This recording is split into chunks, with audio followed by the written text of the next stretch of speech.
नमस्कार, दिलेश देवांगन नाम है मेरा और आप सभी का सच की आईना DD real media YouTube channel पर बहुत स्वागत है।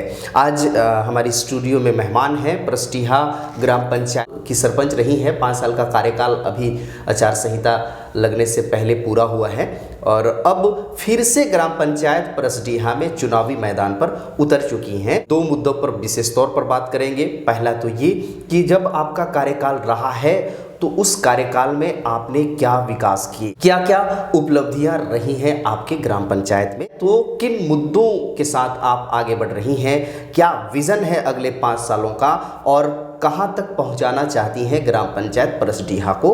आइए इस पर बात करते हैं। तो हमारे साथ आज की हमारी स्टूडियो की मेहमान हैं मनीषा शांत जी। मनीषा जी, बहुत स्वागत है हमारी स्टूडियो में आपका।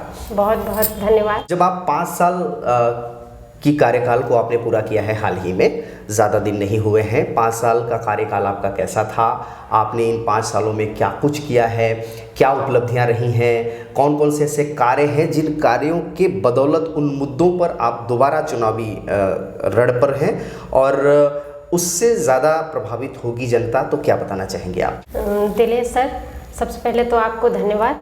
आपके इस मंच के माध्यम से मैं अपने ग्राम पंचायत परसडीहा के जनता को चरण स्पर्श करती हूँ, सादर प्रणाम करती हूँ। गांव की मूलभूत सुविधाएं हैं सड़क, पानी और बिजली। तो हमारे जो मेरा कार्यकाल रहा है 5 वर्षों का पिछला, तो मैंने उसमें 2 नवीन सड़कें निर्माण कराई हैं और सीसी रोड निर्माण कराई हैं। सार्वजनिक स्थलों पर मैंने सोलर लैंप का व्यवस्था कराया है, लगवाया है और गलियों में यहाँ खासकर मतलब अभी तो पूरा नहीं कहूँगी पंचायत का, लेकिन हमारे आश्रित ग्राम जमई के लिए वहाँ गलियों में स्ट्रीट लाइट का व्यवस्था कराया है।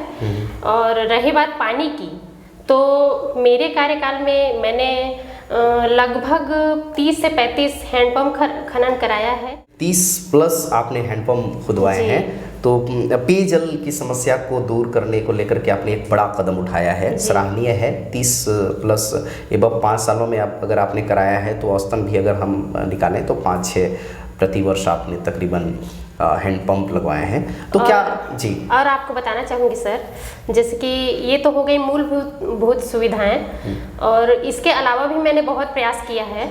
जैसे कि हमारे मनरेगा के तहत मैंने रोजगार सहायक के माध्यम से लोगों को प्रत्यक्ष रूप से लाभ दिलाने का प्रयास किया है, कोशिश किया है कि उनको किसानी के लिए खेतों में डबरी हो, मेड़बंदी हो, इस टाइप से मैंने बहुत सारे कार्य कराए। इसके अलावा भी मैंने ज़मीनी स्तर के अलावा मैंने व्यक्तिगत लाभ देने का प्रयास किया है, कोशिश किया है। यहाँ तक कि मैं इसमें बताना चाहूँगी कि जैसे हमारे गांव के जो वृद्धजन हैं उनके लिए मैंने वृद्धा पेंशन के लिए बहुत मतलब मेहनत की है। और जो हमारे गांव की जनताएं राशन कार्ड से वंचित रहे हैं तो उनके लिए मैंने राशन कार्ड बनवाए हैं। और आपको जान के ये एक बात है, हैरानी होगी कि जब मेरा कार्यकाल स्टार्ट हुआ तो हमारी जो प्रतिद्वंदी हैं श्रीमती सिस्का कुजूर, ऐसे तो हमारी पहले भी मतलब एंटी रही हुई हैं, लेकिन हमारा पहले से ही रिलेशन अच्छा रहा है। ऐसे रिश्ते में भी मेरी वो बड़ी दीदी हैं, तो वो उनका था पहले कि 7 वर्षों से उनका राशन कार्ड कट चुका था। अच्छा, हाँ, बना हुआ था लेकिन कट गया था। इस सिस्का कुजूर जी जो अभी प्रत्याशी हैं सरपंच की जी, मेरी प्रतिद्वंदी हैं, तो किसी कारणवश उनका राशन कार्ड कट चुका था और मैंने अपने कार्यकाल में पहला कार्य उनके राशन कार्ड से प्रारंभ किया। अच्छा, उनका राशन कार्ड आपने बनवाया? हाँ, मैंने बनवाया और उनके साथ साथ और भी गांव के लोगों का मतलब जो वंचित रहे हैं राशन कार्ड से, उनका राशन कार्ड मैंने बनवाया।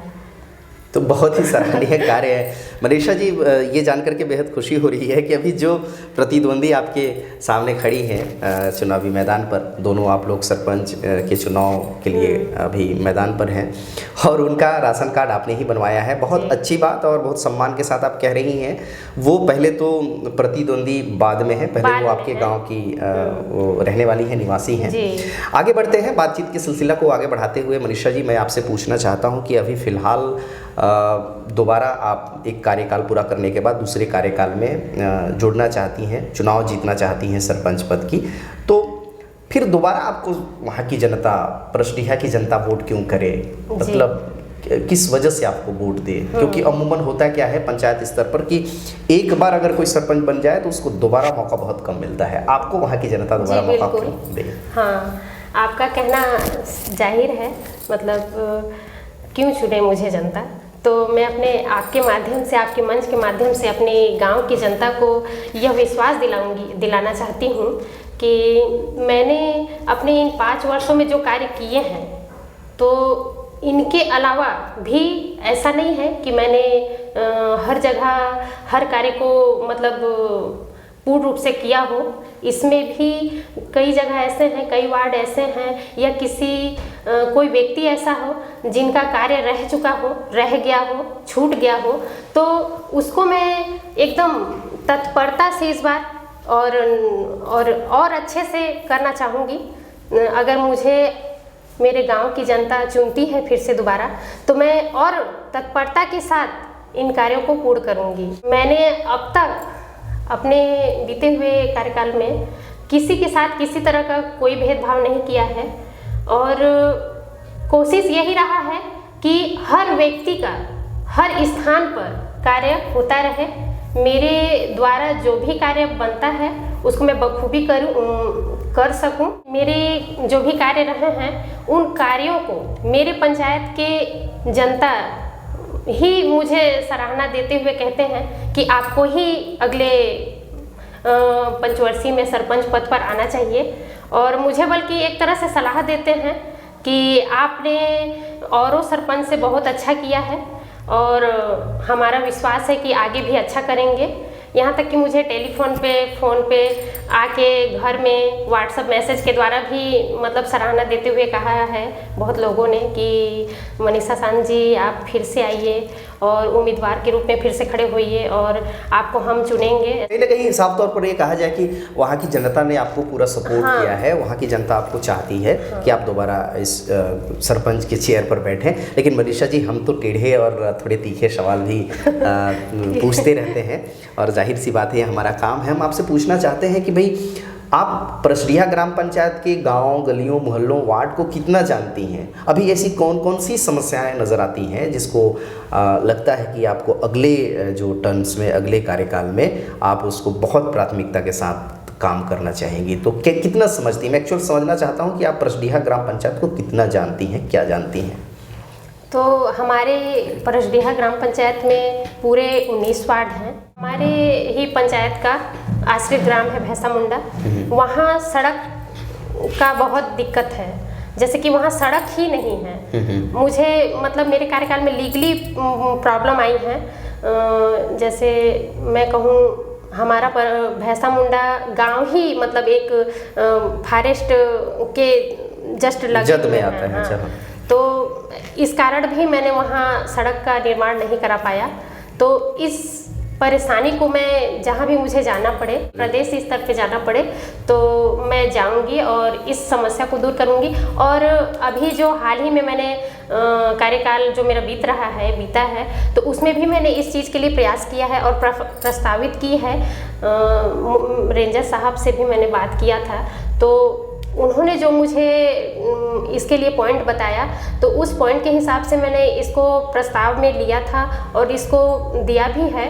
तो हो सकता है कि उस प्रस्ताव के माध्यम से ना हो, लेकिन मैं आने वाले समय में अगर मुझे जनता फिर से चुनती है तो मैं इस कार्य को मतलब और कोई बेहतर लीगल कोई ऐसा जरिया आप तैयार करेंगी जिससे वहाँ सड़कें बन सके, वहाँ का विकास हो सके।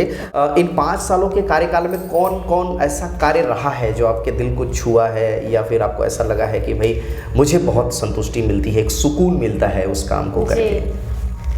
हाँ, ऐसे मेरे द्वारा किया हुआ ऐसा है कार्य, जैसे कि वृद्धजनों के लिए जो मैंने किया है, उनका वृद्धा पेंशन बनवाया है, तो लोग इससे बहुत खुश हैं। मतलब मुझे बहुत सराहना दिए हैं अब तक। तो इससे मुझे बहुत मतलब अच्छा लगता है मन को कि चलो मैंने वृद्धजनों के लिए मैंने ऐसा कार्य किया जो जो मुझे मतलब मुझ पर प्रसन्नता व्यक्त करते हैं। मेरे पंचायत में जितने भी विकलांग हैं तो उन विकलांगों के लिए मैंने उनको मतलब जांच के माध्यम से उनका प्रमाण पत्र बनवाया और प्रमाण पत्र के तहत फिर पेंशन भी बनवाया और यहाँ तक कि जो 80+ वाले विकलांग हैं तो उनके लिए मैं ट्राईसाइकिल मोटरसाइकिल भी प्रदान कराई हूँ। तो इन सब चीज़ों से मुझे बहुत सुकून मिलती है और लोग मुझे सराहना भी क्या बात है। जो बेसहारा के लिए सहारा बनना या सहारा के लिए कोई ऐसा साधन वो व्यवस्था बना देना, ये बहुत बड़ी बात है। और कहीं ना कहीं सोच रहा हूँ कि एक नेता को, एक प्रतिनिधि को जिस तरह से जिन जिन एंगल से सोचना चाहिए अपनी जनता के लिए, वैसा आप बहुत हद तक सोचती हैं और उस पर काम करती हैं। बहुत अच्छी राह पर जा रही हैं मनीषा जी, आप इसी तरीके से आगे बढ़ें। अभी तो फिलहाल जनता का दिल जितना होगा, इसलिए कि दोबारा आपको मौका देती है वहाँ की जनता या नहीं, उस पर काम करना होगा। मैं अब आखिरी आपसे ये पूछना चाहता हूँ कि आपकी विज़न क्या है, आपकी सोच क्या है, आप परस्टीहा को कैसा देखना चाहते हैं इन फ्यूचर? हाँ, ये बहुत अच्छा सवाल है आपका, जो मेरे लिए बहुत मायने रखता है। तो स्कूलों में मैं चाहती हूँ कि पर्याप्त टीचर हों और बच्चों के लिए, बच्चों का सर्वांगीण विकास के लिए उनको एक माध्यम मिले, एक राह मिले जो एक शिक्षक ही दूर कर सकता है। तो स्कूलों में कभी कभी ऐसा होता है कि शिक्षक की कमी से भी बच्चों का उद्धार नहीं हो पाता, उनको एक मार्ग नहीं मिल पाता, एक माध्यम नहीं मिल पाता। तो वो मैं चाहती हूँ कि वो समस्या दूर हो। घर में जैसे कोई निम्न वर्ग का बच्चा है, आर्थिक समस्याओं की वजह से वो अपना कार्य प्रशस्त नहीं कर पा रहा है, तो मैं चाहूँगी कि ऐसे ऐसे छोटी छोटी परेशानियाँ दूर हों। और हमारा जब छोटी छोटी परेशानियाँ दूर होंगी तो जाहिर सी बात है कि हमारा गांव अच्छा बनेगा और शिक्षित बनेगा। तो शिक्षा के स्तर पे मैं ज़्यादा काम करना चाहती हूँ। जैसे कि मैंने शिक्षा पे बात की थी, तो इसके लिए आंगनबाड़ी, स्कूल, बिल्डिंग्स हो, इस पर मैं काम करूँगी और हमारा गांव साफ सुथरा हो, स्वास्थ्य सुविधाओं से भरा रहे। कुल मिला के मैं अपने ग्राम पंचायत को एक साफ सुथरा गांव और सुंदर गांव देखना चाहती हूं। बहुत बहुत धन्यवाद मनीषा जी, आप बहुत अच्छा सोच और बहुत अच्छा विचार रखती हैं, बहुत अच्छा नज़रिया है आपका, अपने गांव के प्रति स्नेह है, प्यार है और आपका योगदान रहे आपके गांव को बेहतर बनाने में। और चाहे आप चुनावी मैदान पर जो भी हो, क्योंकि आप वहां रहेंगी, जो परिणाम क्या है क्या नहीं है वो उस विषय पर मैं नहीं जाऊंगा, लेकिन मुझे ऐसा लगता है कि आप जैसे पढ़ी लिखी महिला जो न केवल अपने घर को स्वर्ग बना सकती हैं बल्कि अपने गांव को भी स्वर्ग बना सकती हैं। बहुत बहुत धन्यवाद मनीषा जी, आपने हमें वक्त दिया और इतनी सारी बातें की। तो दोस्तों, आज हमारी स्टूडियो की मेहमान थी परस्टीहा ग्राम पंचायत की सरपंच प्रत्याशी मनीषा शांत जी। इनसे हमने ढेर सारी बातें की, इनका विचार, इनकी विज़न और इनकी सोच को हमने अपने प्लेटफॉर्म के ज़रिए आप तक पहुंचाया है। ये बातचीत, ये वीडियो आपको कैसी लगी हमें कमेंट बॉक्स पर बताइएगा ज़रूर। अच्छा लगेगा तो इसे लाइक करके आपके अपनों को भी शेयर करिएगा, पहुंचाइएगा। जी हाँ, चैनल में नए होंगे तो सब्सक्राइब करना भी मत भूलिएगा, हमें आपके प्यार और आशीर्वाद की दरकार है। अब कैमरा पर्सन के साथ दिलेश देवांगन को दीजिए इजाज़त। नमस्कार। धन्यवाद।